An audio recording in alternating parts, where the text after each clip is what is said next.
Grand et merveilleux est notre Dieu. Et avec cette même allégresse, avec cette joie, avec cette jubilation, le Dieu du ciel aujourd'hui nous permet de profiter de cet enseignement, de cette doctrine, de cet évangile grand et unique et merveilleux. Et c'est pour cela que nous allons recevoir avec tout notre cœur, avec toute notre joie, à notre sœur Maralusa. Je vous laisse avec notre sœur Maralusa. Que Dieu vous bénisse.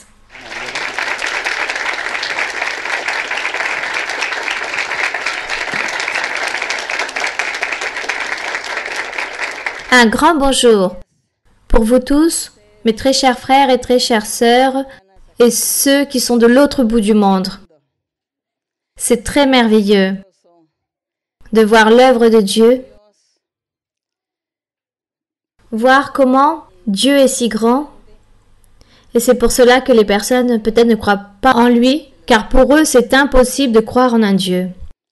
Mais nous, qui le sentons, que nous avons vu l'œuvre du Saint-Esprit, sa manifestation, lorsque lui, il se manifeste dans notre vie à travers des rêves, des visions ou à travers la prophétie, lorsqu'il nous transforme, il nous change, il nous donne la paix, la joie, c'est là lorsque nous croyons que vraiment il existe Dieu. Car qui peut être ou qui peut nous donner cette paix, cette joie, cette allégresse, cette tranquillité? Qui dans le monde peut faire ces choses? Même pas la science, même pas la technologie, même pas les grands savants. Ils ne peuvent pas nous offrir intérieurement ce que nous sentons lorsque nous connaissons à Dieu. Donc c'est pour cela que nous croyons en Dieu.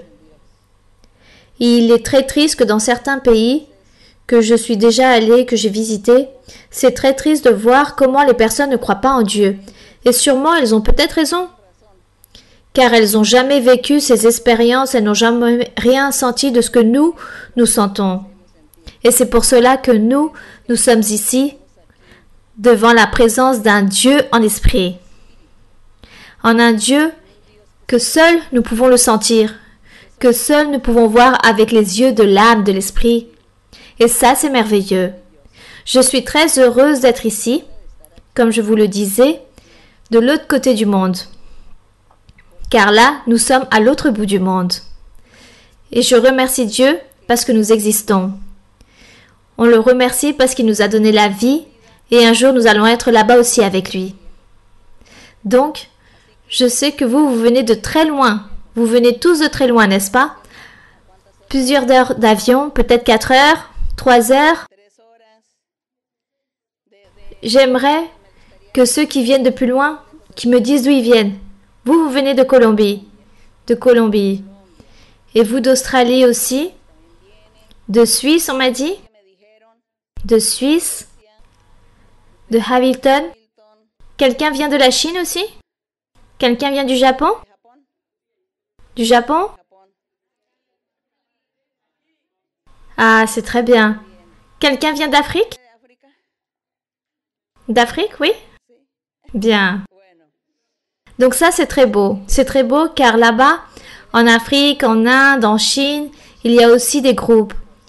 Il y a des groupes de personnes natifs qui sont en train de connaître l'œuvre de Dieu, en train de connaître Dieu, en train de connaître et de voir que Dieu existe, que c'est quelque chose de très merveilleux. Et je suis très heureuse que vous aussi, les Colombiens, combien sont Colombiens ici? Levez vos mains s'il vous plaît. Ouh, pratiquement tous. Maintenant, ceux qui ne sont pas Colombiens. Ceux qui ne sont pas Colombiens. Bien. Et que pensez-vous qui ne l'aident pas? Que pensez-vous de ces Colombiens qui vivent partout? Ils voyagent et ils vont dans tout le monde. Ces Colombiens ont un esprit aventurier. Oui, ils font que ça, voyager. Où peut-on aller où il n'y a pas de Colombiens? Oui, si on va là-bas, au pôle Nord, là-bas il y a des Colombiens. En Alaska, là-bas il y a des Colombiens. En train de vivre avec la neige. Bien. Dans le sud, là-bas, on n'en parle même pas. Il y a aussi des Colombiens. Bon, je pense que Dieu vous a mis un devoir très important aux Colombiens. Il vous a établi ce devoir qu'il fallait évangéliser dans le monde entier, voyager dans le monde entier pour parler de Dieu aux personnes. Voilà, ça c'est très beau et merveilleux. Et aujourd'hui, nous allons parler du Seigneur. Nous parlons aujourd'hui du Seigneur Jésus-Christ, donc vous pouvez vous asseoir. Et nous allons ouvrir dans Jean, chapitre 16. Affirmer une fois de plus l'enseignement de notre Seigneur Jésus-Christ, le Fils de Dieu. La manifestation de Dieu en chair et en os autant qu'homme. Dieu, à travers son pouvoir, il dit qu'il est devenu chair. Le pouvoir de Dieu est très grand. Il est si grand qu'il est devenu chair. Il s'est converti en un être humain comme quiconque pour considérer les êtres humains. Lorsque l'être humain est triste, est joyeux, il souffre, il a faim, ou il est nu, ou il a froid. Dieu a voulu expérimenter aussi que sent l'être humain. Et il a dû sentir cela. Et c'est pour cela, en tant que chair, que matière, il s'est matérialisé durant un temps, durant 33 ans. Durant 33 ans, depuis le jour où il a été engendré par le Saint-Esprit, et ensuite il est né, il a grandi, il a fait son œuvre, et à 33 ans, il a été sacrifié dans la croix du Calvaire. Ça, ce fut une des manifestations de Dieu. Car Dieu, dans sa grandeur, il se manifeste de différentes façons. C'est pour cela que nous parlons du Saint-Esprit, nous parlons de l'Esprit de Dieu, nous parlons de l'Esprit de Christ. Et tout cela, c'est la manifestation de Dieu. Que lui, il se manifeste de manière différente à travers son pouvoir qui est si grand. Son pouvoir est si grand qu'il couvre tout le globe terrestre, il couvre tout l'univers. La présence de Dieu et la grandeur de Dieu le couvrent tout, il le remplit tout, il est partout. Et ces manifestations, il les a enseignées à l'homme pour que l'homme puisse croire, être confiant et puisse se soumettre à cet enseignement du Seigneur. C'est pour cela que nous croyons que le Seigneur Jésus-Christ fut le Fils de Dieu et nous savons que c'est le même Dieu. Et lui ici, dans le chapitre 16 de Jean, de l'évangile de Jean, le Seigneur Jésus-Christ, ou plutôt Dieu lorsqu'il s'est manifesté autant qu'être humain, ici, dans l'époque d'avant, lui, il a enseigné, il s'est manifesté là-bas, dans ce pays, appelé Israël. Là-bas, il s'est manifesté le Seigneur Jésus-Christ. Et lui, il a enseigné sa vérité. Il a donné des commandements. Il a ratifié les commandements que Moïse avait donnés dans l'Antiquité, dans sa loi. Et le Seigneur Jésus a commencé à parler de l'œuvre du Saint-Esprit. Le Seigneur Jésus-Christ a commencé à dire qu'il allait partir et qu'il a laissé le Saint-Esprit pour qu'il puisse faire le reste du travail et qu'à partir de là, son Église, son peuple allait se former. Après que Jésus-Christ serait monté au ciel. Et beaucoup de personnes se demandent que dans l'Ancien Testament, lorsque la loi de Moïse était là, lorsque les prophètes se manifestaient, pourquoi on mentionne le Saint-Esprit de Dieu? Pourquoi on mentionne le Saint-Esprit, du Seigneur, du Saint-Esprit? Si ensuite le Saint-Esprit n'est pas venu après Jésus-Christ? Mais pour cela, nous avons la clairvoyance que Dieu fut esprit Et Dieu dans l'Antiquité s'est manifesté et dans ses manifestations, l'homme disait « L'Esprit de Dieu est venu sur le prophète un tel ». Sur Élie, il dit que le Saint-Esprit de Dieu est venu sur Élie. Et Élie, à ce moment-là, a commencé à faire des miracles, ou du moins à dire qu'il ne pleuve pas durant 3 mois ou durant 3 ans, et ainsi cela arrivait, car il disait que l'Esprit de Dieu est venu en Élie. Et d'autres disent que le Saint-Esprit de Dieu est venu sur Samson, et Samson a commencé à avoir une force, et avec cette force, il a détruit un temple complet. Et de cette façon, on parle que le Saint-Esprit de Dieu se manifestait dans l'Ancien Testament. Donc, Dieu a toujours été le même. Sa manifestation dans le Nouveau Testament, quand le Seigneur Jésus-Christ parle ici, que lui, il allait partir, mais qu'il allait laisser son Saint-Esprit, c'était une autre manifestation différente de comment Dieu s'était manifesté dans l'Antiquité.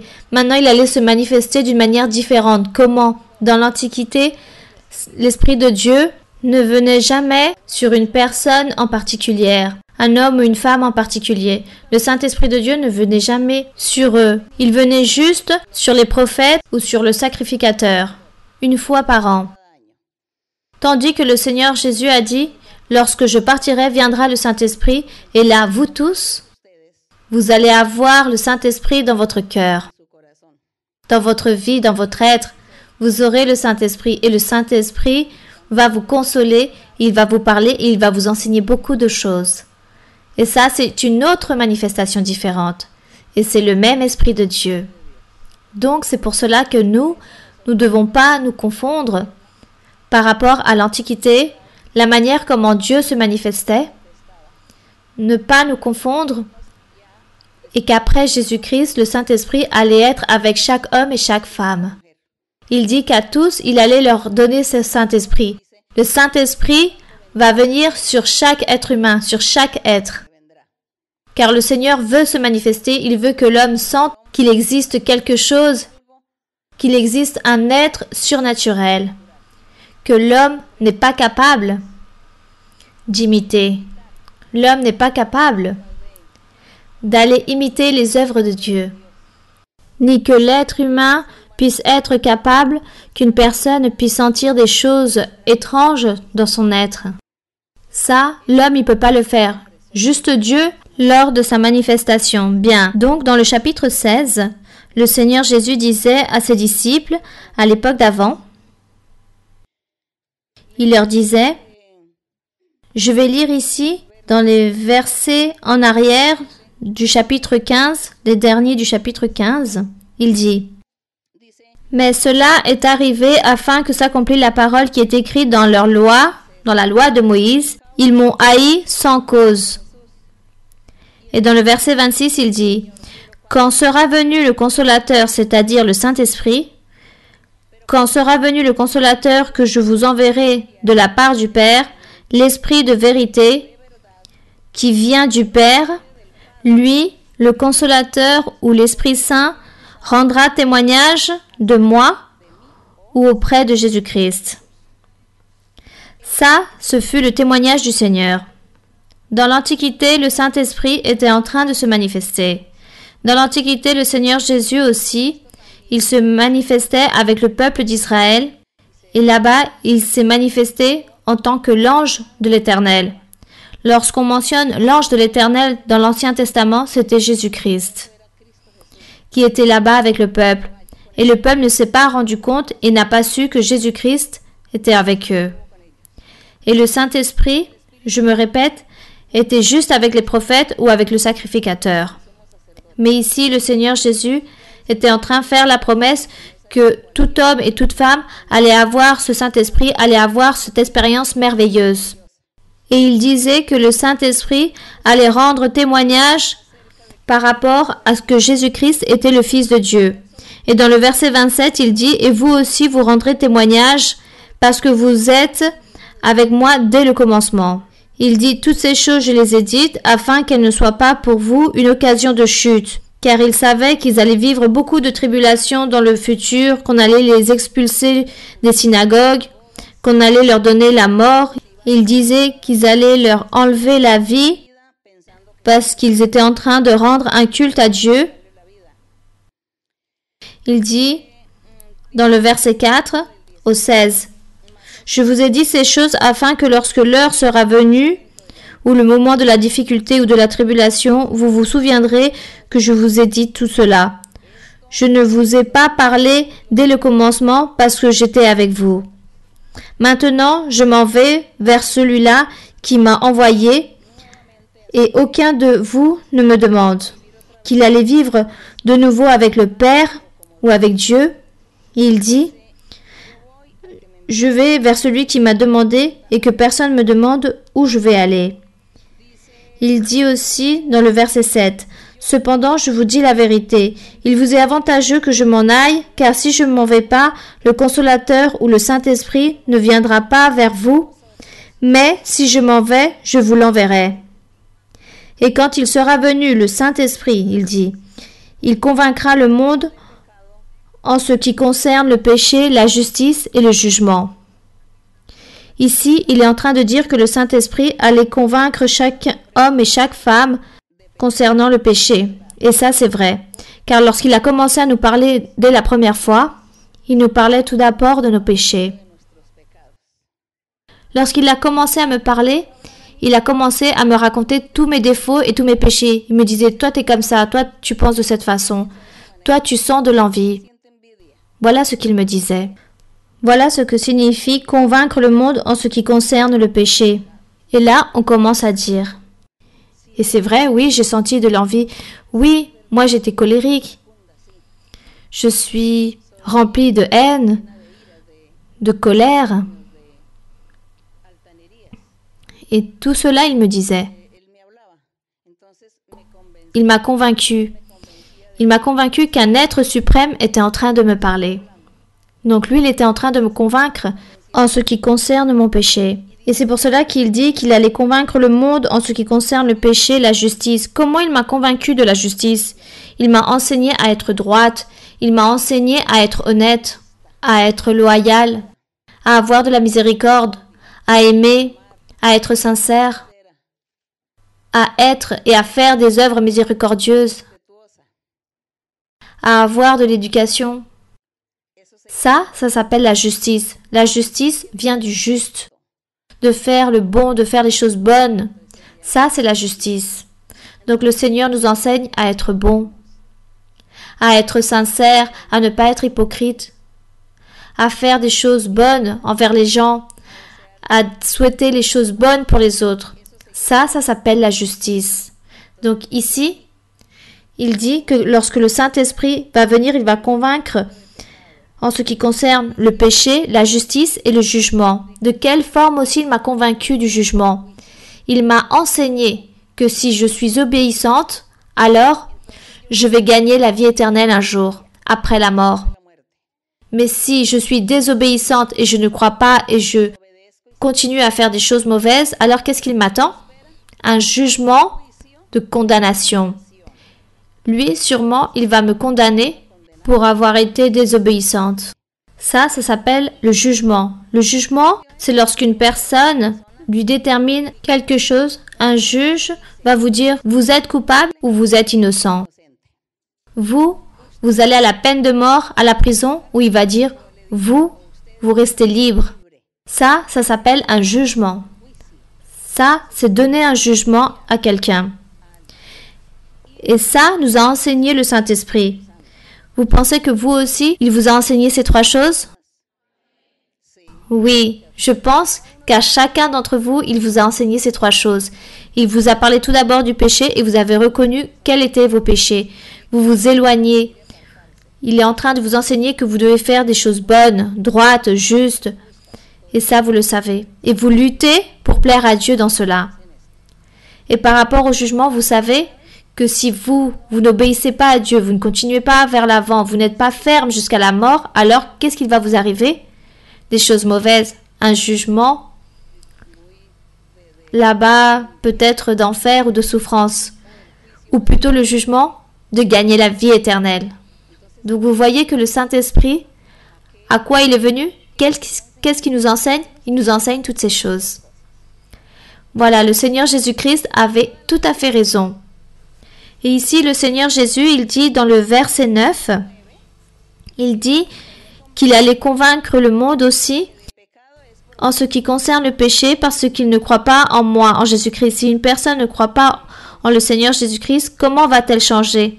Elle va continuer avec son péché. Il dit, le péché parce qu'il ne croit pas en moi, la justice parce que je ne vais pas au Père. C'est la même chose si on ne croit pas au Seigneur Jésus-Christ, comment on va faire des choses bonnes? Comment va-t-on être juste, bon, miséricordieux si on ne va pas croire en lui? Et dans le verset 11, le jugement parce que le prince de ce monde, qui est le diable ou Satan, il dit que ce monde a déjà été jugé. Il dit que le diable a été jugé et il a été condamné pour la perdition à l'étang de feu. Mais cela va arriver le jour où Dieu viendra pour son Église. Lorsque le Seigneur viendra pour son Église, alors il arrivera une fin où le diable sera lancé à cet étang de feu. Il a déjà été condamné, mais il n'a pas encore été lancé à cet étang. Le Seigneur Jésus donnait ses explications et dans le verset 12, lisez ce que disait le Seigneur Jésus-Christ.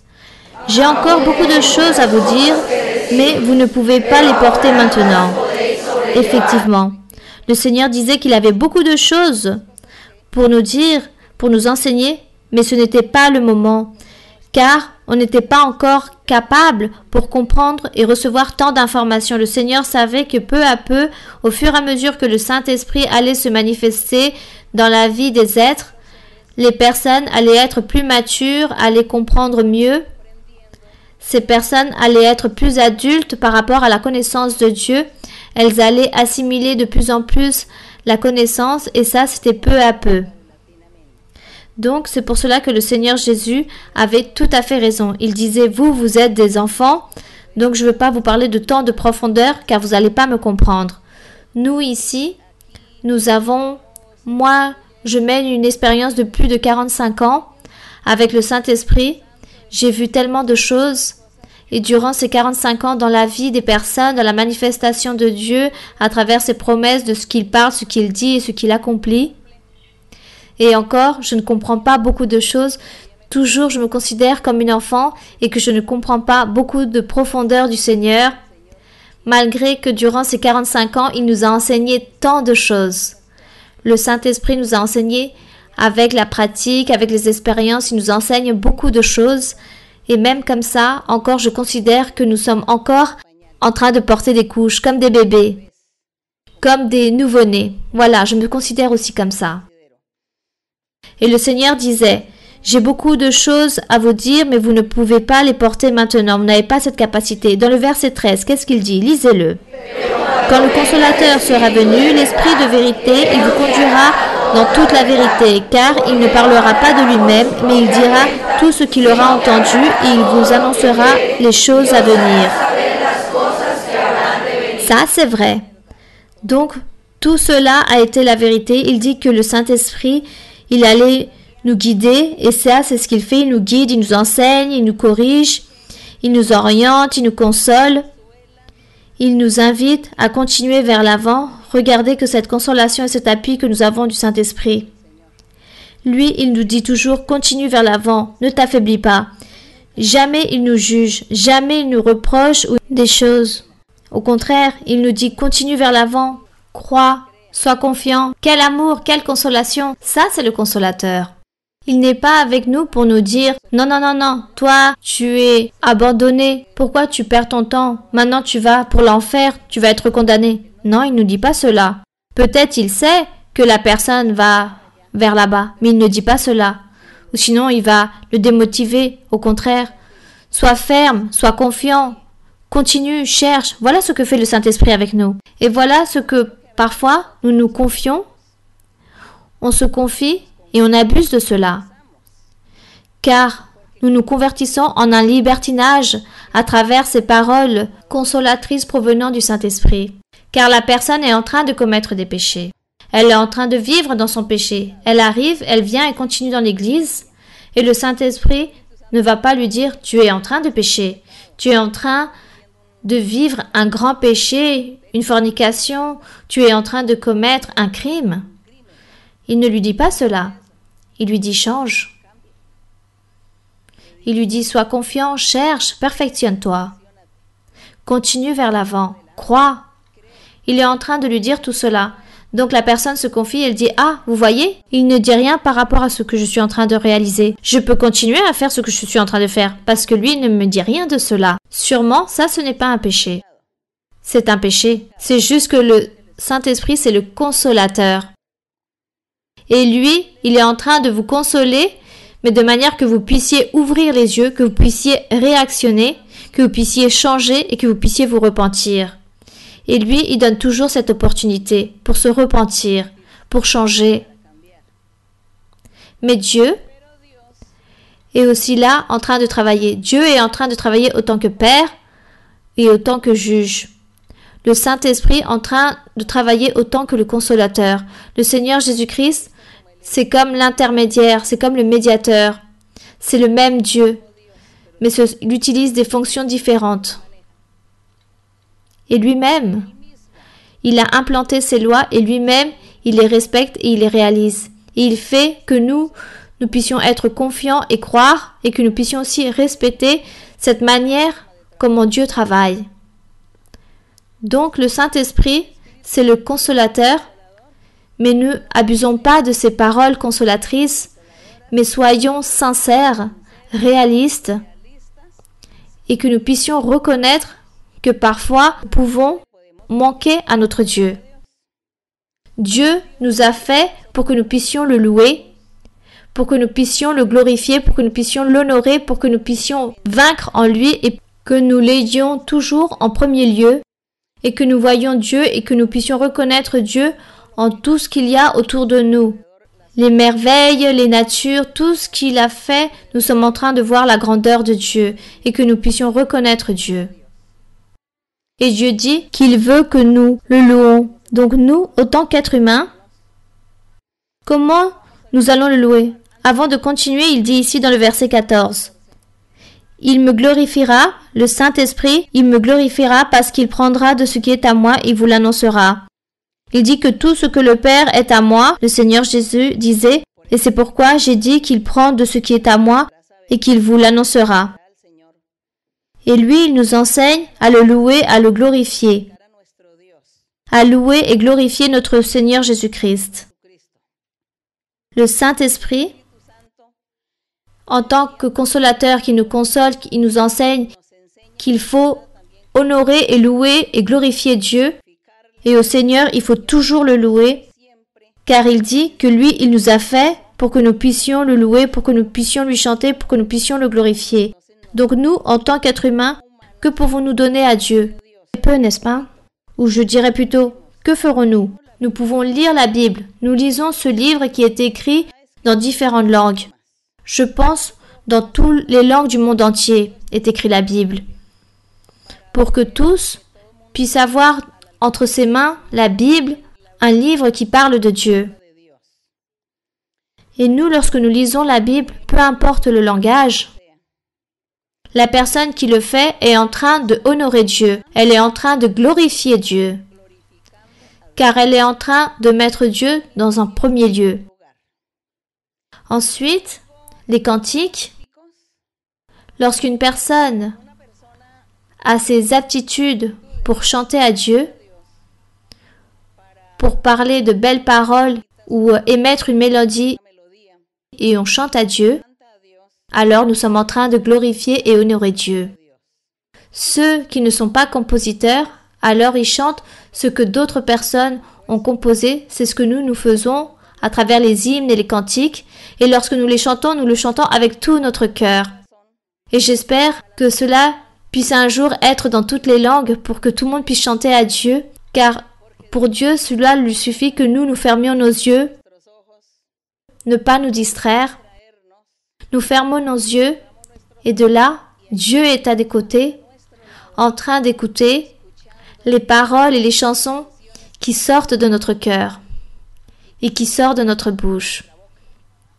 Et les paroles que nous mentionnons en train de dire que Dieu est grand et tout-puissant et qu'il existe, avec ça aussi nous louons et nous glorifions Dieu.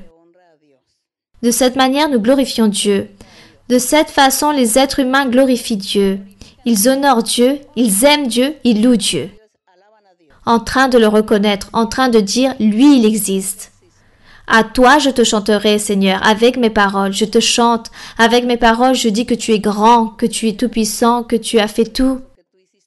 Et si nous, on commence à regarder l'espace, tout ce qu'il y a autour de nous, on commence à dire, Seigneur, regarde comme tu as fait les arbres, ils sont si beaux. Regarde ces animaux si merveilleux que tu as réalisés. Tu as donné la loi à tous et tous te respectent. Et tous font ce que tu leur as enseigné. Ça, c'est honorer Dieu, c'est louer Dieu, avoir Dieu, reconnaître qu'il existe. Donc Dieu nous a fait pour cela. Donc dans le monde, il y a des personnes qui souffrent. De l'autre côté, de l'autre bout du monde, il y a des personnes qui souffrent. Car ces personnes vivent dans la pauvreté, dans la misère, dans la carence, dans les nécessités. Elles n'ont pas de nourriture, elles n'ont pas de vêtements, elles n'ont pas de toit. Elles souffrent beaucoup. Et pas aussi loin, même dans l'Inde, dans l'Afrique, on trouve beaucoup de personnes où les personnes sont très pauvres, manquent de beaucoup de nécessités, elles souffrent beaucoup, remplies de maladies, et elles n'ont pas de quoi manger. Donc eux, ils ont besoin de Dieu. Ils ont besoin qu'on leur parle de Dieu, pour que Dieu leur donne cette consolation, une aide, et qu'il puisse leur donner une nourriture physique aussi, mais aussi spirituelle. Et c'est pour cela que nous devons comprendre que Dieu nous a envoyés, et il nous envoie à enseigner et à prêcher son nom, sa parole, à toutes ces personnes, à tous ceux qui souffrent. Il y a des lieux, des pays où les personnes ne souffrent pas, et les personnes ne sont pas pauvres, car elles ont tout ce qu'elles ont besoin. Il y a des pays où ils ont tout ce qu'il faut et ils disent « Nous, on n'a pas besoin de Dieu, car ici, rien me manque, ni la nourriture, ni le toit, ni le vêtement, nous avons tout. » C'est bien, tant mieux, ils ont tout. Mais, on devrait quoi? De ces personnes, on devrait leur dire « Mais il me manque ici à l'intérieur cette paix, cette joie. » Qui la donne? Où on va acheter un peu de joie? Dans quel pays ils vendent de la joie? Dans quel pays ils vendent cette paix, cette tranquillité? Dans quel pays on m'enlève la dépression, l'angoisse, j'ai des souffrances, j'ai envie de me suicider? Dans quel pays on peut me vendre un peu de tranquillité et de paix pour enlever toutes ces mauvaises pensées et toutes ces idées qu'il y a en moi? Qui le donne? Dieu. C'est Dieu. Vous voyez que les personnes peuvent avoir beaucoup d'argent, vivre très bien, mais il leur manque cette paix intérieure, cette joie, la tranquillité, tout ce qu'il y a à l'intérieur que personne ne donne et on ne peut même pas l'acheter avec de l'argent. C'est que Dieu qui proportionne tout cela. Donc, comme on peut se rendre compte, tous les êtres humains ont besoin de Dieu. Les pauvres, parce qu'ils sont pauvres, et les riches, car ils sont riches. Ils ont besoin de Dieu. Et nous tous, nous devons, pauvres, riches, peu importe, donner l'honneur à Dieu, glorifier Dieu, le louer, et chaque jour lui dire « Merci, merci mon Dieu, car j'existe parce que je vis. Merci car j'ai cette abondance. Merci, maintenant je veux avoir des expériences avec toi. Je veux te sentir dans ma vie, dans mon être. Donne-moi les choses spirituelles, donne-moi les dons spirituels. Donne-moi le pouvoir, ton appui, pour que je puisse voyager dans le monde entier et enseigner à ces personnes, à ces êtres qui souffrent et qui ont besoin de donner ce que tu me donnes. » Ça, c'est ce qu'il y a de très beau, ça, c'est très merveilleux. Et ça, c'est la grande invitation pour tous les étrangers, pour les natifs. Donc Dieu veut que nous soyons ces hautes paroles envers les personnes, que Dieu existe et qu'il est merveilleux, et que c'est beau de suivre le chemin du Seigneur, et que lui nous donne beaucoup de joie. Car nous savons que l'argent, ce n'est pas la joie. Dieu est notre joie. C'est lui qui nous rend joyeux. Il n'y a rien de mieux dans notre intérieur. Et c'est très beau quand Dieu se manifeste en train de faire des miracles, des prodiges. Eh bien, il continue aussi vers l'avant dans cette prédication de la parole. Je remercie Dieu car je suis là. J'ai l'impression que je suis en train de rêver. Peut-être je vais me réveiller de ce rêve maintenant. C'est un rêve merveilleux en tous les cas. Le Seigneur parlait anciennement. Il y a 40 ans, il disait dans la prophétie, le Seigneur, « Tu seras en train de voyager dans le monde entier. Tu voyageras dans le monde entier. » Et moi je disais, « Non, ça c'est un rêve. Qui va voyager dans le monde entier ?» Et oui, le Seigneur disait, et ma parole va se prêcher dans le monde entier. Et le Seigneur Jésus l'a dit ici dans Marc 16. Il a parlé de cela. Il dit aux apôtres, dans Marc 16, 15, le Seigneur Jésus-Christ dit aux apôtres, « Allez par tout le monde et prêchez la bonne nouvelle à toute la création ou à tout être humain. Celui qui croira et qui sera baptisé sera sauvé, mais celui qui ne croira pas sera condamné. Et je vais vous envoyer des miracles qui accompagneront ceux qui auront cru en mon nom, en Jésus-Christ. Ils chasseront les démons, ils parleront de langues nouvelles, ils saisiront des serpents, s'ils boivent quelques breuvages mortels, il ne leur fera point de mal. Ils imposeront les mains aux malades et les malades seront guéris. » Tout cela va arriver à ceux qui vont me suivre, ceux qui croiront en moi, ceux qui iront dans le monde entier à prêcher cet évangile. À vous, je vous le dis, et je vous invite que Dieu vous a pour apporter le grand message au monde entier, à ces personnes, à ces nations, à son peuple, à ses êtres. Et toutes ces choses, vous allez les vivre car le Seigneur Jésus-Christ l'a promis. Vous aurez du pouvoir pour faire des miracles et des prodiges et vous allez guérir les malades car cette promesse c'est pour tout le monde. Allez dans le monde entier prêcher cette parole à tous. Aux frères et sœurs colombiens, je ne vous le dis pas car vous le savez déjà. Eux, ils savent que c'est le devoir et le travail.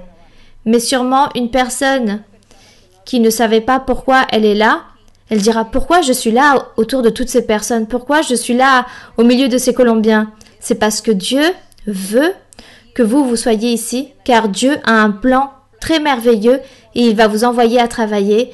Il va vous envoyer dans le monde entier, dans beaucoup de lieux pour connaître réellement lorsque les personnes vont avoir besoin de Dieu, car Dieu aussi vous a regardé et il vous garde sous sa bénédiction. Car Dieu aime tous les êtres. Il aime tous les hommes et toutes les femmes dans le monde, il les aime et surtout toutes ces personnes qui disposent leur cœur pour notre Dieu. Que Dieu vous bénisse. Que Dieu vous bénisse énormément. Énormément, que le Seigneur soit toujours avec vous. Il y a des temps pour quelques questions, je pense.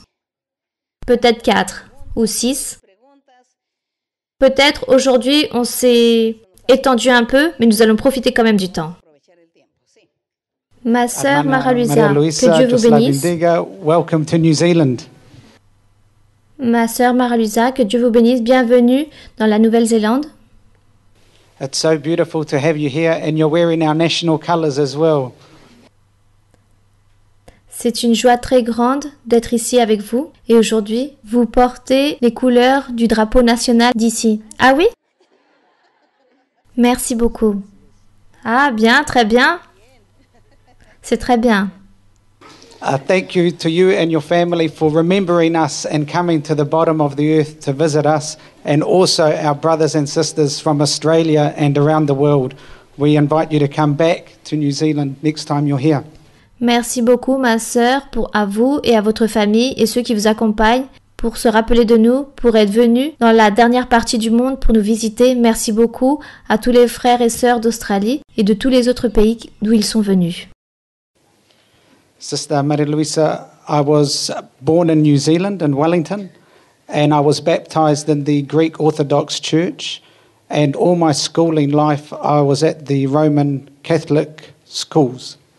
Ma sœur Mara-Luisa, Je suis née ici, dans la Nouvelle-Zélande, à Wellington, et je fus baptisée dans une église orthodoxe, et j'ai grandi dans l'école. J'ai toujours été élevée avec la religion. But it wasn't until I started coming to the church 4 years ago that God blessed me with His glory, with His doctrine, and I was able to understand the doctrine. Recently I've been baptized with the Holy Spirit and I speak in tongues, and this is the church where God manifests. Mais ce ne fut que jusqu'à 4 ans où le Seigneur m'a apporté à son église, ici où le Seigneur m'a permis de connaître de sa gloire et connaître sa doctrine. Et je veux vous dire, ma sœur, que j'ai déjà reçu le baptême avec le Saint-Esprit et je sais que ça, c'est l'église véritable du Seigneur. Gloire à Dieu. Félicitations, oui. Hermana, my question is, as we struggle for spiritual perfection, we sometimes make mistakes, and we know they displease God because they weigh heavy in our heart. And worst of all, sometimes we sin, and often we hear we have to repent and move forward. My question is, what is the best way so we can repent before the Lord so we can continue to have His glory? Ma sœur Mara-Luisa, je sais que lorsque nous connaissons les chemins du Seigneur, nous arrivons avec beaucoup d'erreurs.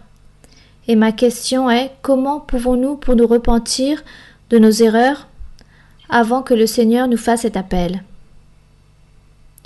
Ne nous inquiétons pas pour penser comment nous devons nous repentir. Le Saint-Esprit, c'est lui qui est chargé de cela, de nous aider, de nous perfectionner. Il dit que lui, il nous enseignera beaucoup de choses. Entre cet enseignement viendra la doctrine qu'il nous enseigne, Dieu.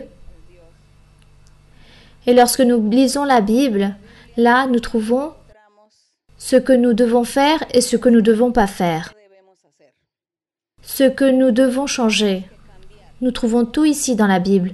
Lorsque nous lisons notre Bible, c'est notre maître. C'est là où nous apprenons. Et lorsque le Saint-Esprit est avec nous, c'est une raison de plus pour avoir cette souhait dans notre être de changer et de nous éloigner peu à peu. Nous sommes en train de nous éloigner des choses mauvaises et en train de vivre une vie différente, en train de sentir quelque chose de différent, en train d'avoir un concept de la vie différente, un concept des gens différents, car ce sont les concepts que Dieu nous donne. Donc, nos concepts, c'est aimer, de respecter, de valoriser et ne pas offenser les personnes, ne pas blesser les personnes, ne pas faire des choses mauvaises aux personnes et être très sincère, qu'on nous croit lorsque nous parlons aux personnes, que les personnes nous croient, car nous devons dire oui, oui ou non, non et que les personnes puissent croire en nous. Ça, c'est le changement que nous devons faire et expérimenter lorsque nous sommes dans sa voie. Et c'est Dieu qui va nous aider dans ce changement, dans cette transformation chaque jour, peu à peu. Ce changement va venir. Bien. Continuons. Oui, une autre question. Bonjour, ma sœur, que Dieu vous bénisse. Ma sœur, bienvenue. J'ai eu l'opportunité de lire votre livre de Vivencia. J'admire beaucoup vos efforts, vos convictions, ma sœur. J'ai 2 questions, une de la Bible et une autre, c'est une inquiétude. Si vous me le permettez, ma sœur, la première question se trouve dans Matthieu 7, 21 et 22. Ceux qui me disent « Seigneur, Seigneur » n'entreront pas tous dans le royaume des cieux, mais celui-là seul qui fait la volonté de mon Père qui est dans les cieux. Plusieurs me diront en ce jour-là « Seigneur, Seigneur, n'avons-nous pas prophétisé par ton nom? N'avons-nous pas chassé des démons par ton nom? Et n'avons-nous pas fait beaucoup de miracles par ton nom? Alors je leur dirai ouvertement, je vous ai jamais connu, retirez-vous de moi, vous qui commettez d'iniquité. Ma sœur, lorsque dans une congrégation il y a des frères difficiles, que dans beaucoup de fois ils donnent des mauvais témoignages, et on dit qu'il faut prier, avoir de la patience, car cette personne a un mauvais esprit, est-ce qu'on permet que cette personne continue à imposer les mains et à prophétiser pour ces personnes, ma sœur? Cela fait partie de ces versets de la Bible? En fait, vous me parlez d'une personne qui donne de mauvais témoignages? Oui, ma sœur, dans la congrégation, exact. Et qu'elle est en train de prophétiser. Et quelqu'un lui dit que c'est des mauvais esprits qu'elle a? Oui, ma sœur. Et qu'il faut prier et avoir de la patience. Bon, cette personne ne devrait même pas prophétiser. La personne ne doit pas prophétiser, car ça, c'est un mauvais témoignage. Elle ne peut pas avoir des choses de Dieu. Car une personne qui est en train de prophétiser, on suppose qu'elle a des choses de Dieu. Et que c'est Dieu qui est en train de l'utiliser. Donc cette personne ne peut pas vivre dans un péché ou surtout dans un péché notoire dans la congrégation. Car si elle est en train de réaliser un péché et la congrégation elle est en train de voir et qu'elle est en train de vivre dans ce péché, alors elle n'a rien de Dieu. Donc, ce qu'on dit qu'elle est en train de prophétiser, ce n'est pas de Dieu, c'est plutôt quelque chose de mauvais et la personne ne doit pas le faire car c'est un mauvais témoignage. Donc, la personne ne peut pas faire ça. Voilà ce que je comprends. Peut-être vous êtes en train de me poser bien cette question, mais la personne ne devrait pas prophétiser si elle est en train de rendre un mauvais témoignage, car si on dit que c'est un mauvais esprit qu'elle a, donc raison de plus, elle ne peut pas prophétiser. C'est comme ça que les choses doivent être. À part si peut-être vous êtes en train de mal interpréter et que vous ne savez pas me poser la question. Mais je suis en train de vous répondre par rapport à ce que vous êtes en train de me poser comme question. Oui, ma sœur. Ma sœur, je voudrais que vous pourriez m'expliquer, s'il vous plaît, d'où provient la phrase « prophétie de la chair ». Nous doutons de la manifestation du Saint-Esprit en utilisant cette parole. Donc, dans la Bible, de la prophétie de la chair, dans l'Antiquité, nous, lorsque nous sommes en train de lire Isaïe, prophète Ézéchiel, Jérémie, lorsque nous lisons toutes ces choses à propos de ces prophètes, là-bas, nous trouvons des phrases où Dieu reprochait au peuple d'Israël et il leur disait « Vous avez écouté les prophètes faux qui étaient en train de prophétiser de leur cœur. » Ces phrases, nous les trouvons lorsque Dieu reproche au peuple d'Israël, il leur dit « Vous êtes allés derrière ces vanités, en train d'écouter les prophéties de tous ces faux prophètes qui vous prophétisaient de leur cœur. » Et le Seigneur aussi dit un passage où il parle aux faux prophètes et il leur dit « Vous avez trompé mon peuple, car vous avez parlé de votre cœur. Moi, jamais je vous ai envoyé à parler au peuple, et vous êtes partis et vous avez trompé le peuple en disant que c'était moi qui étais en train de vous parler, et c'était pas moi, mais c'était vos cœurs. Donc, comme le cœur, c'est la chair, disons que notre chair, nos sentiments, ce que nous voyons, ce que je vois, ou ce que je m'imagine, ou ce que je suppose des personnes, ce que je vois et je pense, cela s'appelle notre cœur ou notre chair. Voilà, c'est cela. Donc, ces mots-là viennent du cœur et c'est pour cela que parfois les personnes disent « Ah, il a prophétisé de chair » ou il dit « Il a prophétisé de son cœur ». Il a prophétisé de ce qu'il a vu et ce qu'il a entendu. C'est cela. Ça, ce fut cette prophétie de la chair. C'est ça. Et cela arrive. Cela arrive dans les congrégations, qu'il arrive un couple, un homme, une femme, tous les deux ils arrivent et les personnes, comme ils sont très peu dans l'église, alors ils voient un homme, une femme pour la première fois. Ils viennent écouter la prophétie et une personne qui réellement n'a pas de prophétie mais qui est juste d'apparence, alors elle s'approche d'eux, elle prophétise et elle commence à dire « Vous êtes un couple, vous êtes un mariage », alors qu'il s'avérait que c'était juste des frères et sœurs. Pourquoi? Parce qu'elle s'est laissée mener de sa chair ou de son cœur, ou elle s'est laissée mener de ce qu'elle a vu. Donc c'est pour cela que nous devons être sages et prudents, car les apparences trompent. Nous voyons les visages, mais nous ne voyons pas les cœurs des personnes, et on ne sait pas ce qu'il y a dans le cœur des personnes. Donc nous devons être très prudents envers cela, de ce qu'on voit ou ce qu'on écoute. Sur ça, nous sommes en train de lutter dans les églises, nous sommes en train d'écouter et d'enseigner les frères et sœurs qu'ils se gardent de se laisser mener par ce qu'ils voient ou ce qu'ils écoutent ou pour les murmurations qu'ils ont entendues, qu'ils se gardent. Nous sommes en train de travailler contre cela. Les pasteurs ont fait même des réunions avec tous les pasteurs en train d'enseigner toutes ces choses, toutes ces fautes aux pasteurs pour qu'ils puissent enseigner à la congrégation, qu'ils se gardent et qu'ils ne se laissent pas guider pour ce qu'ils voient ou ce qu'ils écoutent ou parce que ce qu'on leur raconte, mais qui se laissent utiliser juste par le Saint-Esprit. C'est cela. Bien. Tout cela peut arriver, car c'est même arrivé dans l'Ancien Testament, et cela arrive encore, et nous ne sommes pas absents que cela arrive dans notre congrégation aussi. C'est pour cela que nous devons lire la Bible avoir de la doctrine, être très sincère, et Dieu jamais va permettre que le diable nous trompe et que ni personne va nous tromper. Car je vais découvrir immédiatement que c'est le diable qui est en train de nous tromper et en train de dire des choses qui ne sont pas vraies. Et tout de suite, nous allons remarquer cela. Croyez-vous que pendant 45 ans que nous menons, combien de fois le diable a voulu être dans l'église en train de vouloir la tromper avec des fausses révélations et des fausses prophéties? Le diable aussi a fait cela. Je remercie Dieu car Dieu m'ouvre les yeux et me montre en disant que ça c'est du diable. Fais attention. Ne sois pas confiant en cela. C'est le diable qui est en train de travailler. Je remercie le Seigneur car c'est lui qui m'a aidé à connaître les choses du diable et à faire la différence. Sinon, l'Église n'existerait même plus. Donc le diable est toujours en train de travailler et parfois il trompe certains frères et sœurs car ils n'ont pas la doctrine. C'est pour cela qu'il faut apprendre de la doctrine, il faut apprendre la Bible. Comme ça, le diable, jamais il va vous tromper. Jamais vous allez tomber dans son piège à travers une prophétie incorrecte. Car vous connaissez la doctrine, c'est cela. C'est pour cela qu'il faut apprendre beaucoup de doctrine et être très sincère envers Dieu et lui, il va nous aider aussi à faire la différence entre les choses bonnes et mauvaises. Avez-vous une deuxième question? Bon, d'accord. Oui, ma sœur. Bienvenue, ma sœur. Je voulais dire qu'il y a plus de 5 ans, le Seigneur m'avait dit que j'allais participer de cette fête spirituelle. À ce moment-là, on n'était pas plus de 6 personnes qui nous réunissions ici. Et je pensais que ça allait être un jour que j'allais voyager dans un lieu où les églises sont plus grandes et que j'allais pouvoir vous voir. Et c'est très beau de voir la promesse du Seigneur et de voir comment l'église est en train de grandir et que vous pouvez être parmi nous. J'ai 2 questions, ma sœur, si vous me le permettez. Une se trouve dans la Bible, dans Galates 6, 2. Galates 6, 2. Oui. Portez les fardeaux les uns des autres et vous accomplirez ainsi la loi de Christ.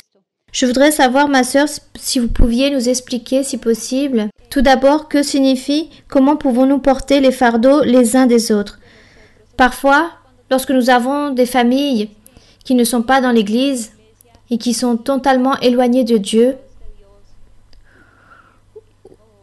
donc vous voulez savoir, porter les fardeaux, c'est dans l'Église. Ce n'est pas avec la famille, disons, avec nos familles qui ne sont pas croyants. C'est pas à eux qu'on va leur porter les fardeaux. C'est nous aidons mutuellement. C'est la famille de Christ, ceux de l'Église. Si vous avez un problème, une difficulté, une maladie, ou vous avez un mauvais esprit dans votre vie, alors moi, je dois vous aider avec la prière, avec des paroles, avec des orientations, avec des conseils, avec de l'enthousiasme, en disant, regardez, reconnaissez, priez pour Dieu. C'est cela. Savoir porter les fardeaux les uns les autres. Que je tolère certaines choses, vos défauts, vos faiblesses, et que j'ai envers vous de la patience, et que je prie pour vous, je réalise des prières. Ça, c'est porter les fardeaux les uns les autres. Ça, c'est les fardeaux. Nous nous supportons, nous avons de la patience entre nous, nous nous tolérons et nous prions les uns les autres. Ça, c'est porter les fardeaux des uns des autres. Cela n'a rien à voir avec nos familles qui ne sont pas de l'Église et que s'ils souffrent et qu'ils ont plein de problèmes, c'est leur problème. Moi, je ne dois pas être envahi dans leurs problèmes, que eux, ils résolvent leurs problèmes comme ils le pensent. Moi, je suis là avec la congrégation et mon devoir, c'est avec la congrégation. Mes familles, le jour où ma famille me cherche et me dit « Donne-moi à manger car je suis en train de mourir de faim », alors je lui donnerai à manger. Offre-moi un vêtement car je ne sais pas quoi me mettre. Ok, il n'y a pas de problème, je t'en donne un. Mais je ne vais pas passer mon temps avec eux en train de voir ce qui est en train de leur arriver dans leur vie, car eux, ils ne sont pas en train de chercher Dieu. Donc pourquoi moi je dois m'introduire avec leurs problèmes, avec leurs choses, je les laisse qu'ils les résolvent eux-mêmes. Eux, ils savent que je cherche Dieu, que je suis dans l'église, alors qu'ils cherchent Dieu aussi. Si vous voulez que votre problème, il y ait une solution, mon très cher parenté, alors allez à l'église. Soyez confiants en Dieu, cherchez Dieu. Et vous allez voir que ce problème va être résolu. Ça, c'est la seule chose que nous pouvions faire. Bien. Oui, ma sœur. Merci, ma sœur. Et l'autre question que j'ai, si vous pouviez nous parler du pardon, car parfois, nous pouvons pardonner. Par exemple, quelqu'un nous fait quelque chose, nous le pardonnons, mais réellement, lorsque nous voyons notre cœur, il y a encore cette douleur, ce ressentiment. Juste par le fait que vous dites que vous pardonnez, peut-être quelqu'un vous fait quelque chose de mauvais ou vous dit quelque chose et vous vous êtes mis en colère et vous avez un ressentiment vers cette personne. Ensuite, le temps passe et vous dites « bon, je le pardonne ». Mais cette personne, réellement, n'est jamais venue vers vous pour vous pardonner. Pour que le pardon soit véritable, il faut que la personne qui a offensé vienne vers la personne qu'elle a offensée et lui dire « pardonne-moi, car j'ai dit cela de toi. Pardonne-moi, car je t'ai blessé, je t'ai insulté, je t'ai maudit, j'ai dit des mensonges contre toi, j'ai critiqué, j'ai parlé mal de toi, j'ai réalisé des calomnies contre toi, des injures. Pardonne-moi, j'ai dit que tu étais mauvaise, que tu étais mauvais, que tu m'avais volé, que tu avais fait. » Cela s'appelle le pardon. Demander pardon, il faut parler ce que nous avons fait. Qu'est-ce que j'ai fait? Quelle a été mon offense envers toi? Je dois dire, j'ai dit que tu avais volé, que tu avais enlevé, j'ai dit cela et je l'ai inventé et c'est pour cela que je viens pour me faire pardonner. Pardonne-moi. Plus jamais je vais faire cette chose-là contre toi. Et la personne dira, c'est bien, je pardonne. Ou elle dira, je ne vais pas lui pardonner ce que tu m'as fait. Tu m'as fait cela, mais je ne vais pas te pardonner. Ne parlons plus. Attendons avec le temps. Car le temps passera. Et ensuite le temps passera et l'autre personne dira, bon, ça y est, ma colère est passée. La douleur est passée. Donc maintenant, je vais pardonner cette personne. C'est bien, je pardonne ce que vous avez fait contre moi. Je n'ai plus rien dans mon cœur. Mais si vous allez demander pardon alors que la blessure est là, et quand la blessure est là très récente et on vous demande pardon, je pense que personne va pardonner. Vous allez dire, ne parlons pas tout de suite, c'est pas le moment. Mais si le moment et le temps passent et tout est passé, alors viendra vous demander pardon et là vous direz, d'accord, je vous pardonne. Je vais vous raconter des expériences que j'ai vécues. Il y a des personnes qui m'ont offensé, il y a des personnes qui m'ont blessé. Elles m'ont tellement offensé. Alors, moi, je suis restée très blessée de ce qu'on m'a fait. Je suis restée offensée et très blessée de ces choses mauvaises que ces personnes m'ont faites. Alors, je me suis éloignée et je me suis dit, je ne vais plus avoir une liaison avec ces personnes pour ne plus les saluer. Donc, je me suis éloignée de ces personnes. Le temps est passé, les années sont passées et la personne continuait à m'écrire. Et elle me disait, je veux que tu me pardonnes. Je veux que tu me pardonnes. Je veux que tu ne sois plus en colère avec moi. Alors moi, je lui répondais, ce n'est pas le moment. La blessure est toujours ouverte. J'ai répondu de la sorte. Ce n'est pas le moment. La blessure est toujours là. Lorsque la blessure ne sera plus en train de saigner, alors ce jour-là, on parlera. Et d'autres années sont passées. D'autres années sont passées et un jour, Dieu m'a convaincue. Et Dieu m'a dit, ça y est, il est temps. Il faut que tu oublies cela. Il est temps que tu ne souffres plus pour cela. Ne te rends pas amère à cause de cela. Oublie cela. Donc Dieu a guéri ma blessure. Elle a arrêté de saigner. Donc, j'ai dit, c'est bon, je suis prête avec cette personne. Si de nouveau elle me demande de la pardonner, je vais lui pardonner. Car je suis prête. Donc, cela est arrivé. Et la personne maintenant, de nouveau m'écrit, elle me cherche. Car depuis, j'avais évité de me présenter devant elle, car je voulais éviter cela. Donc cette personne m'écrit, pardonne-moi, je veux que tu me pardonnes, car je veux pas savoir que tu sois fâché contre moi, car je t'ai fait cela, je t'ai offensé, et je lui ai dit, d'accord, je te pardonne. D'accord, je te pardonne, car la blessure n'est plus en train de saigner, et le Seigneur m'a aidé. Il m'a aidé à changer. Et ce que je vous raconte, ça date. Ça a duré des années.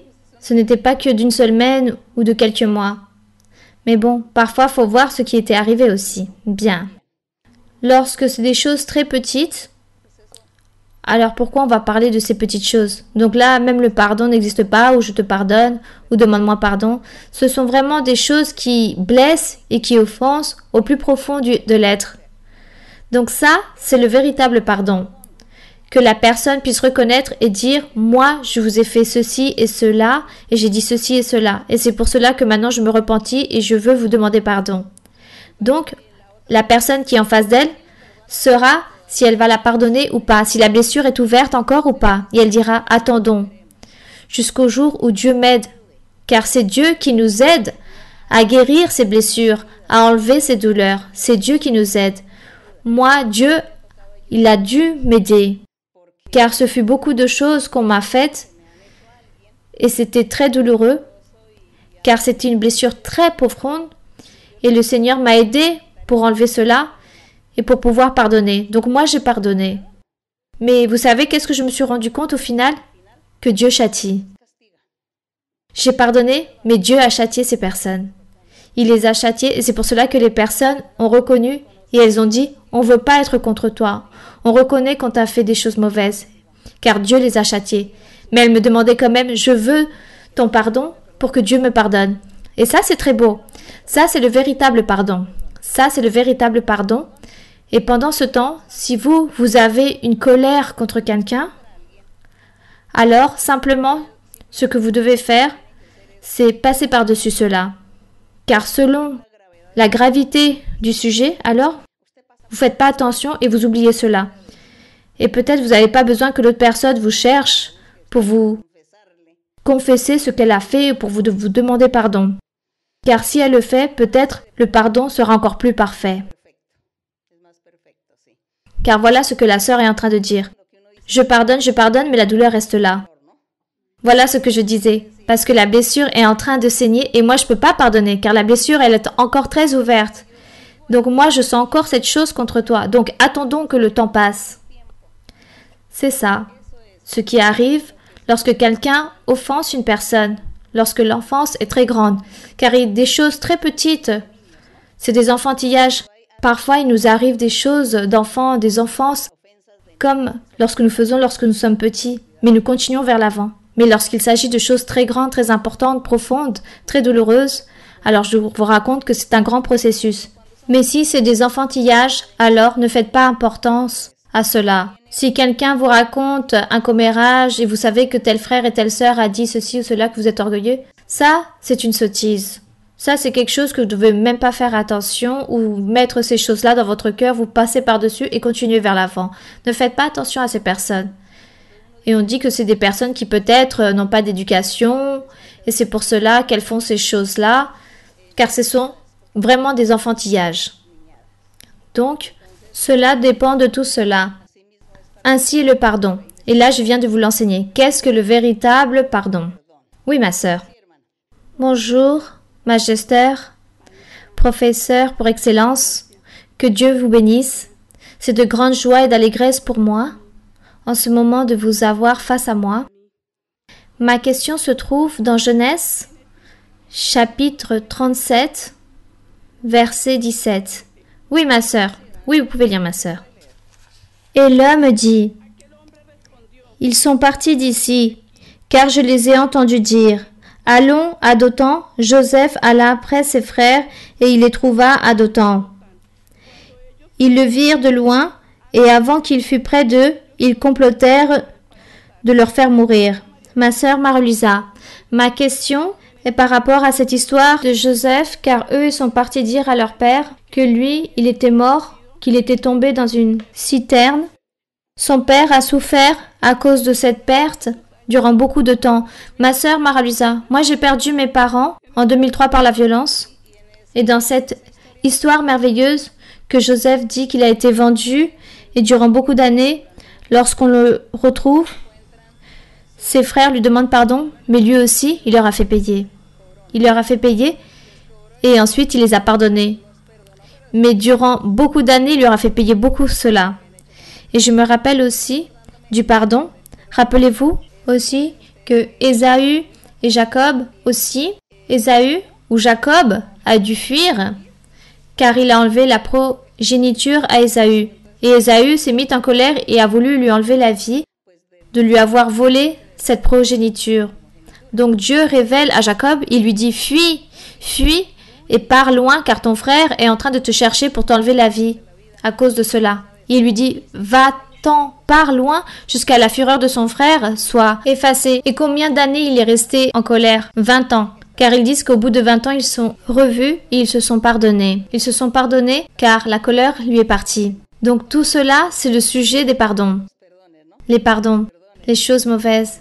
Mais il faut les confesser. Il faut avouer la faute. La faute qu'on a réalisée à ce frère, il faut lui dire oui, j'ai fait ceci, j'ai fait cela, j'ai pensé comme ça, je veux que tu me pardonnes.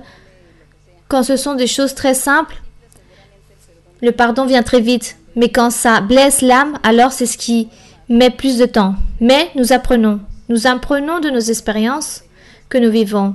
Oui, ma sœur, continuez, ma sœur, avec votre question. Merci beaucoup, ma sœur. Ma sœur Marie-Louisa, j'ai perdu mes parents par la violence en 2003. Je suis arrivée à l'église en 2004 et la première question que j'ai posée au Seigneur, dans le premier instant où je suis arrivée dans son église, je lui ai dit « Pourquoi cette situation si difficile a dû arriver ?»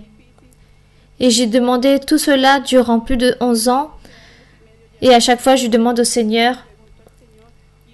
Et c'est pour cela que me survint cette question de Joseph et j'ai toujours cette espérance que je vais revoir mes parents car on me les a appris et on me les a jamais rendus. Ma mère est morte à travers la violence, on m'a rendu son corps et je voudrais, ma sœur, vous demander, est-ce bien devant la présence du Seigneur que moi je pose cette question et que je lui dise, Seigneur, mon père est-il toujours vivant? Vais-je le revoir? Ou dois-je cesser de penser comme ça, ne plus demander cela? Je pense, ma sœur, que le Seigneur vous dira, je suis ton père. Le Seigneur va vous dire, ou vous dira, je suis ton père.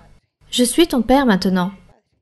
Et vous, rappelez-vous, avec beaucoup d'enthousiasme, mais plus avec de désespération ou avec ce souhait de le retrouver. Ne souffrez plus pour cela.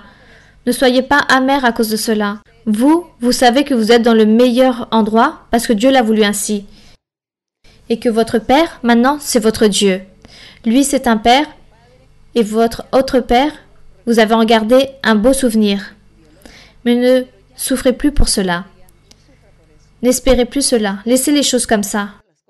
Le passé, c'est le passé.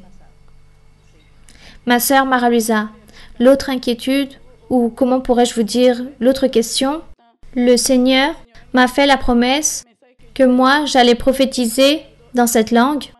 Et je vous dis, ma sœur Marie-Louisa, j'étudie. Mes filles me disent que je ne fais pas attention aux professeurs, mais sincèrement, je ne comprends pas cette langue, malgré mes efforts. Les années ne viennent pas tout seuls. Moi, il m'arrive la même chose. Je ne comprends rien, je lis. Ça oui, tout ce qui est écrit en anglais, je le lis. Si on m'écrit, je vais tout comprendre. Mais lorsqu'il parle, je ne comprends pas. Je pense que je suis en train de me résigner. Bon, ne vous inquiétez pas, ma sœur. Continuez à étudier. Merci beaucoup, ma sœur. Continuez à étudier pendant que vous avez le temps de le faire. Moi, je n'ai pas le temps d'étudier à cause des voyages, je n'ai pas le temps. Mais si vous avez le temps, faites-le, car ça, c'est très amusant et c'est très beau. Apprendre quelque chose difficile en plus. Merci beaucoup, ma sœur, et que Dieu vous bénisse. Que Dieu vous bénisse. Oui, ma sœur. Dieu vous bénisse, ma sœur Marie-Louisa. Ma sœur, j'ai une question. Cette question, peut-être, je l'ai déjà entendue dans une étude biblique, mais je ne sais pas. Je voudrais que vous puissiez nous rappeler, ma sœur. Elle se trouve dans Marc 10. Dans Marc 10, verset 13. Oui, ma sœur. Je peux lire, ma sœur? Oui, ma sœur. On lui amena les petits enfants afin qu'il les touchât, mais les disciples reprirent ceux qui les amenaient.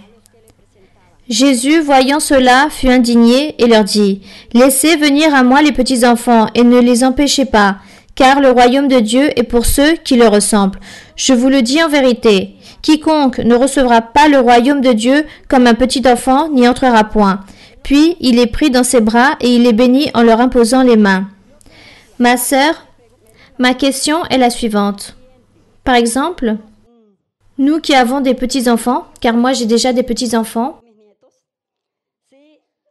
ma sœur, je ne sais pas, j'ai certaines inquiétudes par rapport à l'église, car peut-être les enfants sont là, ils embêtent, même pour nous parfois qui sommes les parents ou les grands-parents, c'est une gêne parce que les enfants crient, ils courent, donc peut-être la personne ne fait pas attention de ce que le frère ou le pasteur est en train d'enseigner, on n'est pas concentré et de cette même façon, d'autres frères ne se sentent pas à l'aise. Par exemple, parfois, ma fille, il lui arrive cela. Une sœur va venir, va lui dire « Excusez-moi, regardez votre enfant ». Donc, la sœur se met mal à l'aise et ma fille aussi. Donc, cette partie-là, je ne sais pas comment... Il faut avoir de la patience avec les enfants. Avoir beaucoup de patience envers les enfants.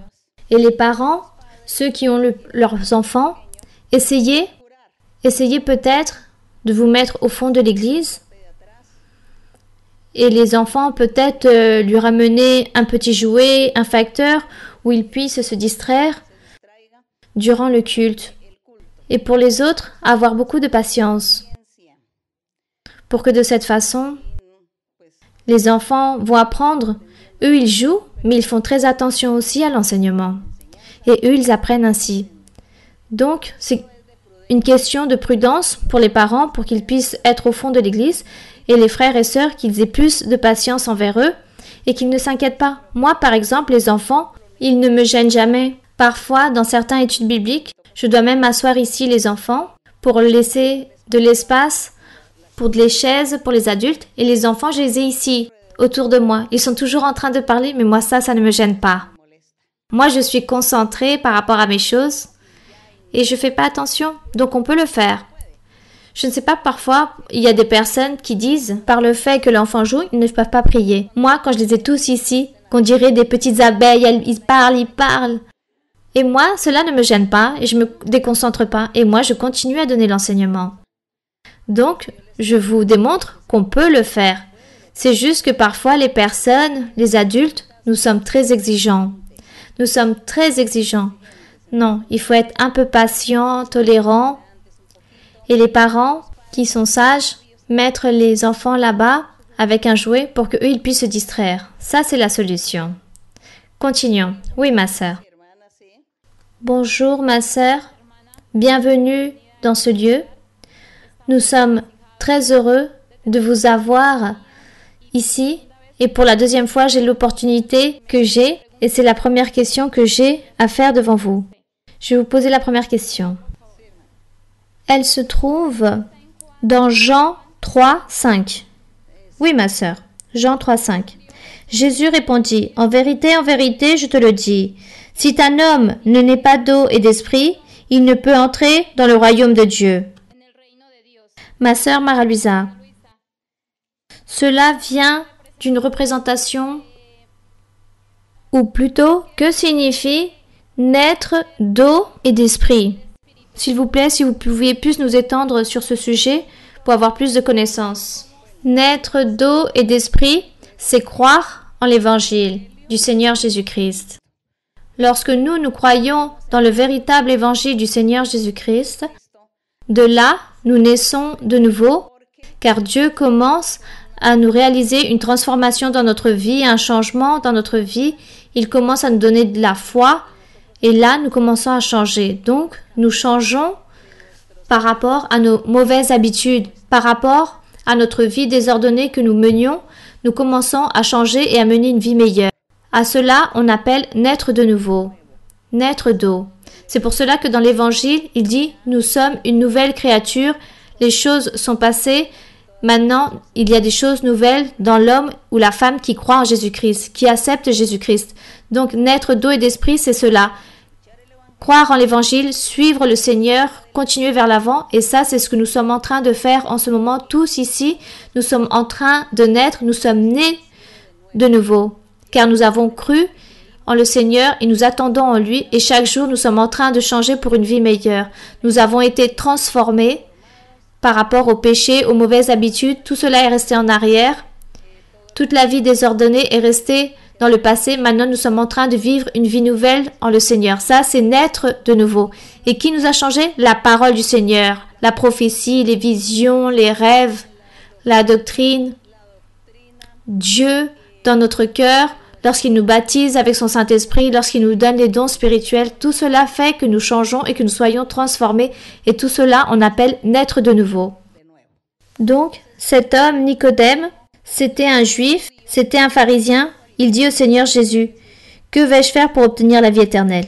Il a dit, il faut naître de nouveau. Et lui, il a dit, ah non, il faut revenir dans le ventre de sa mère. Non, non, non, ça, on n'a plus besoin. C'est croire en Jésus-Christ. Donc la réponse est là. La réponse est dans le verset 15. Dans le verset 15, le Seigneur Jésus, une fois qu'il a donné une illustration qu'il fallait naître de nouveau, il lui dit dans le verset 15, afin que quiconque croit en lui, en Jésus, qu'il ne se perde pas, mais qui ait la vie éternelle. Ça, c'est ce que le Seigneur Jésus a dit à Nicodème. Tu dois croire en moi, que moi je suis le chemin qui mène au Père. Je suis le chemin, la vérité et la vie. Et si tu crois en moi, alors tu naîtras à nouveau et tu auras la vie éternelle. Ça, c'est la réponse ici de naître de nouveau. Ici, il ne parlait pas du baptême en eau, non, il parlait de la parole, de l'évangile, de croire et de commencer à changer notre vie. Et nous tous, nous sommes passés par ce processus de naître de nouveau. Amen. Si vous me le permettez, ma sœur, l'autre se trouve dans Zacharie 4, 11 et 14. Zacharie qui se trouve près de Matthieu. Je pris la parole et je lui dis, que signifient ces deux oliviers, à la droite du chandelier et à sa gauche? Et il dit, ce sont les deux oins qui se tiennent devant le Seigneur de toute la terre. Ça vient de la représentation de l'évangile pour le futur? Ça, c'est déjà passé. Ça, c'est déjà accompli. Cela, c'est déjà accompli, car ces deux oliviers, c'était le Seigneur Jésus-Christ et Jean le Baptiste. Pourquoi? Parce que Jean le Baptiste, c'était le premier qui a prêché que le royaume des cieux s'était approché. Il a dit au peuple, « Repentissez-vous, le royaume des cieux s'est approché. Le royaume des cieux vient derrière moi. Derrière moi vient quelqu'un dont je ne suis pas digne d'enlever les chaussures de ses pieds. Je ne suis pas digne. Il vient derrière moi. Le royaume des cieux s'approche. Repentissez-vous. » Jean a fait cela et ensuite le Seigneur Jésus a commencé à faire son travail. Donc eux, ce sont les deux oliviers. Oui, ma sœur. Ma sœur, pour moi, c'est un privilège d'être ici face à vous. Merci beaucoup pour venir nous visiter. Je me réunis dans l'œuvre d'Australie. Lorsque j'ai connu l'église, je me réunissais à Yopal Casanar, en Colombie. Et durant toutes ces années, je me suis rendu compte comment chaque jour vous nous enseignez à travers des exemples pratiques par rapport à la vie. Et lorsque vous donnez les enseignements, elles sont tellement faciles de accomplir l'œuvre du Seigneur. Et malgré que je suis convaincue de la grandeur et du pouvoir de Dieu dans la vie, lorsque nous sommes dans le chemin, cela nous paraît très difficile. Le chemin est difficile. Moi, je vous vois avec tous les problèmes qu'on a eus en Colombie contre l'Église, les attaques, les tentations que l'ennemi met dans notre vie.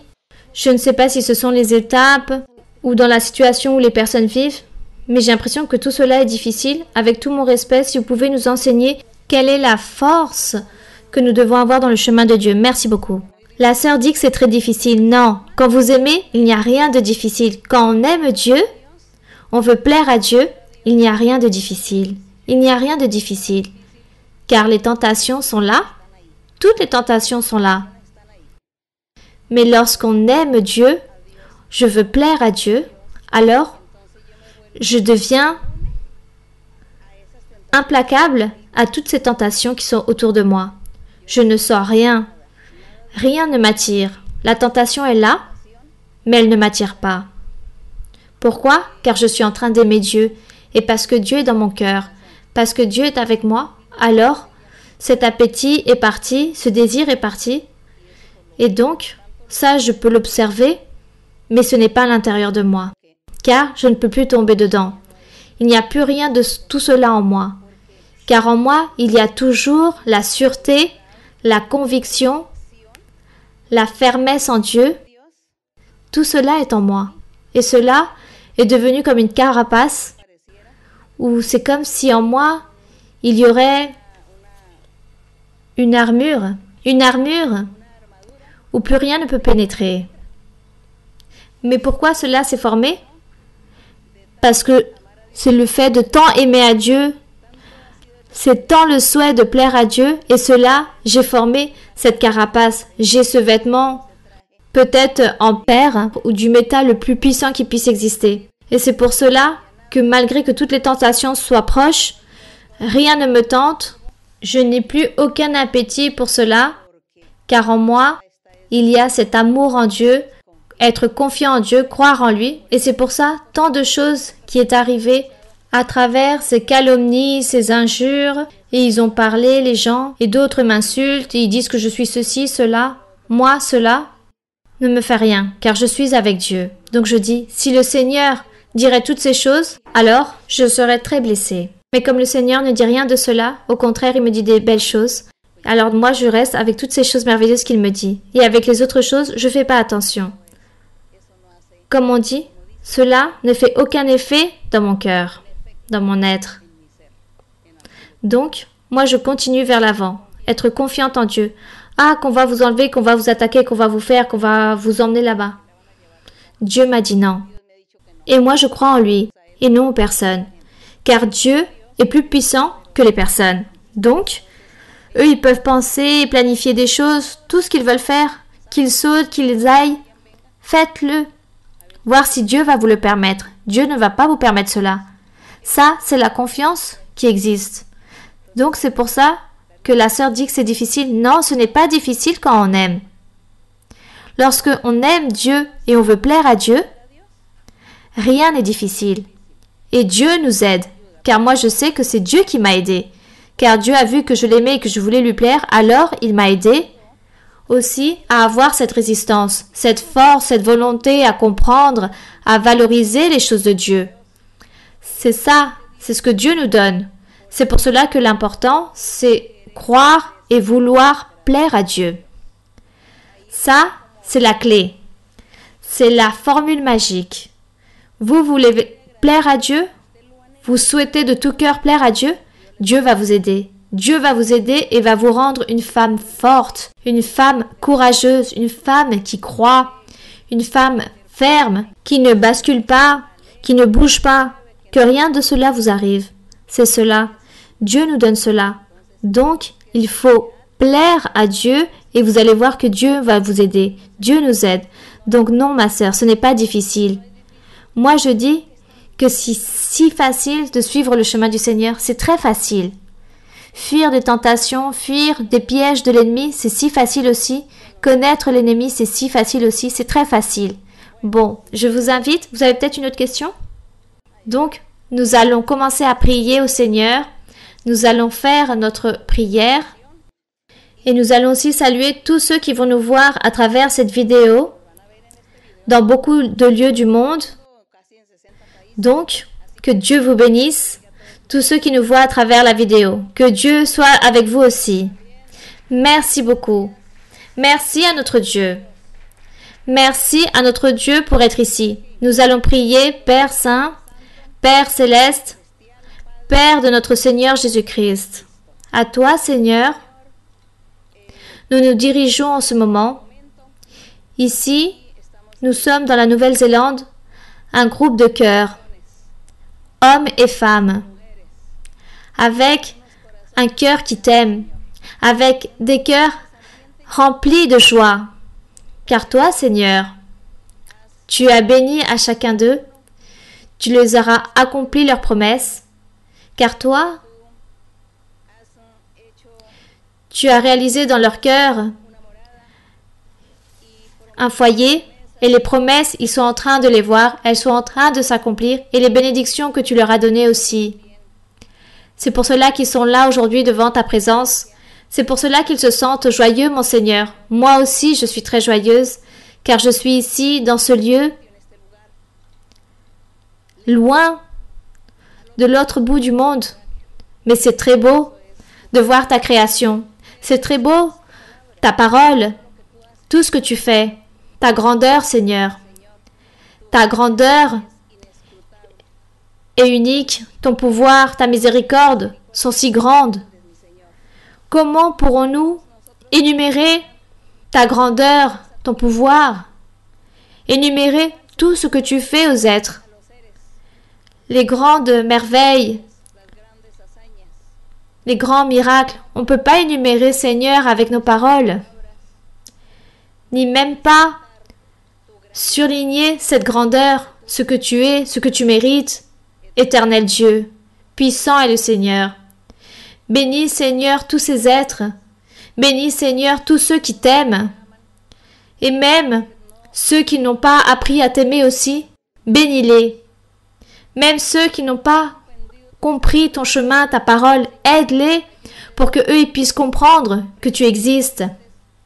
Bénis, mon Père, tous ceux qui nous voient à travers la vidéo et qu'ils puissent être confiants en toi, espérer en toi, car ils ont déposité leur confiance en toi.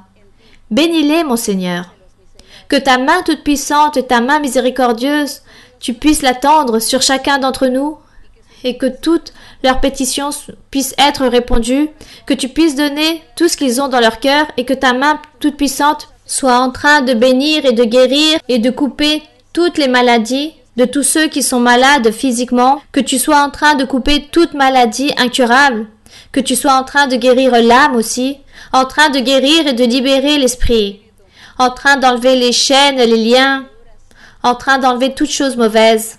Que ta main toute puissante soit en train de bénir chacun qui sont là, que ta main toute puissante en train de donner la santé, la libération, la joie, la paix à tous ceux qui vivent dans ces pays, aux natifs aussi, bénis-les. Et Seigneur, dépose dans leur cœur cet amour envers toi, cet amour pour ta parole, pour te connaître, pour te suivre, mon Seigneur. Merci, éternel Dieu Tout-Puissant. Des bénédictions pour tous, mon Père. Des bénédictions pour tous, mon Seigneur. Car chacun a besoin de toi.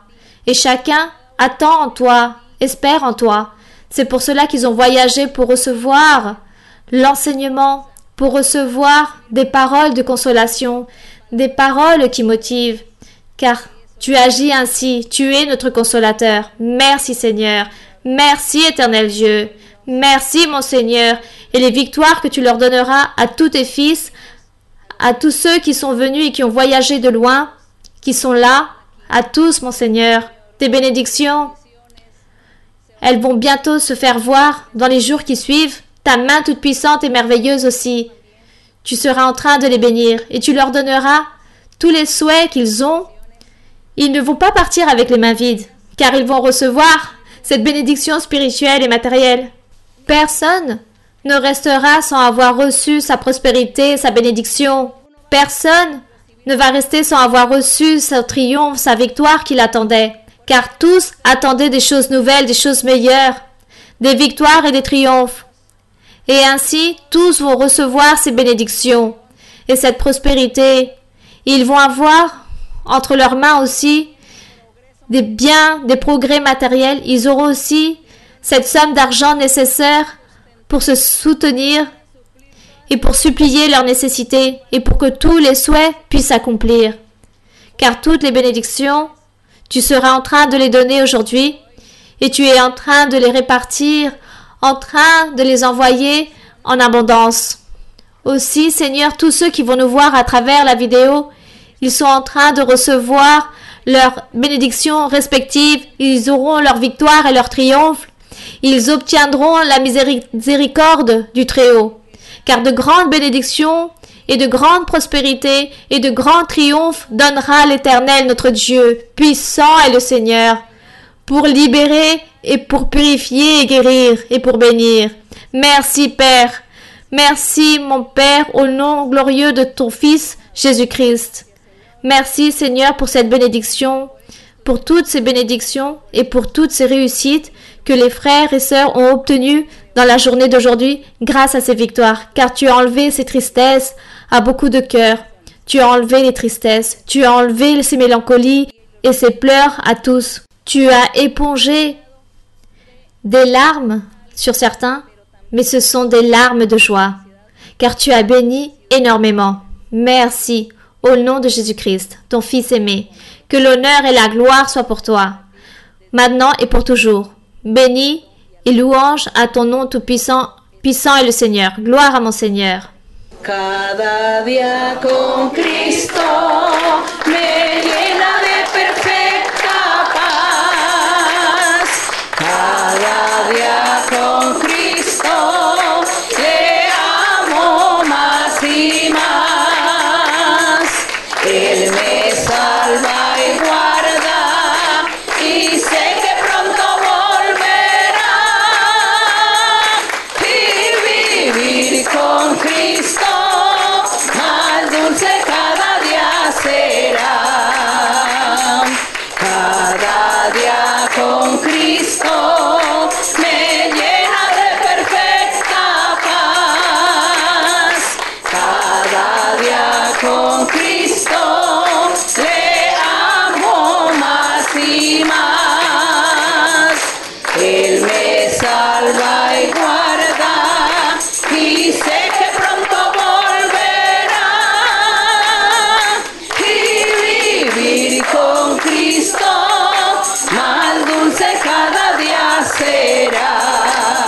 merci, Père Saint, au nom de Jésus-Christ, ton Fils aimé. Amen. Gloire au Seigneur. Merci à notre Père pour sa miséricorde et son amour et ses bénédictions qu'il a avec nous tous.